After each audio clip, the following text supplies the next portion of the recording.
The curious thing about the border is that on the border starts to fade into the background. Rather than dividing two countries or two cities or two cultures, the border binds them. In May 2018, more than 400 people attended the binational openings of the 5th Border Biennial, a project jointly organized by the El Paso Museum of Art and the Museo de Arte de Ciudad Juarez for over a decade. 4 months later, in September, more than 100 artists, art lovers, and academics gathered again in El Paso and Juarez for a 2-day immersive experience with one goal: to understand the border on the border's terms for themselves.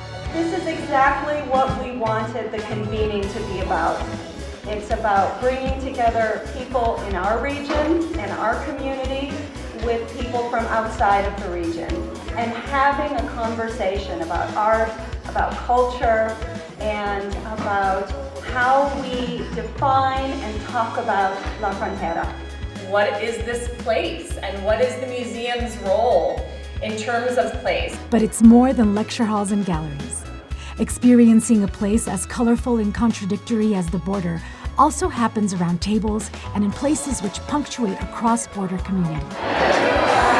The tastes and the smells, the sights and the sounds of the border reveal themselves to participants in trips to Juarez's Cathedral Plaza. Aquí tenemos a Francisco Villa, the Museum for the Revolution in the Frontera, and a curated bike ride through the murals and streetscapes of South El Paso. The chance to go to cross the border and go into Juarez and see for myself what is going on there, what the community is like there, to be able to have conversations with folks who are making art, passionate about art, learning about art, and seeing what really about this unique area creates such unique and exciting art. It's soul-filling. It feels like it's repairing something that has been very, very broken. Journalist Netta Ulaby covers the arts for National Public Radio.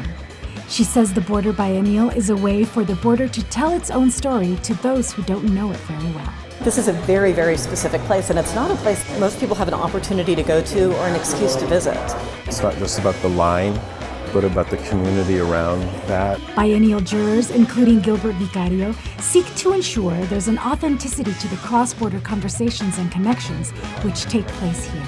People like to be witnesses to certain events in certain places, and I think that is very attractive, considering how much the whole issue of the border has been in our consciousness for the last year or 2 years. As the border story continues to change, cultural leaders in El Paso and Juarez believe the connections forged during this event and future events will advance the narrative. We sincerely hope that today and this convening is just the start.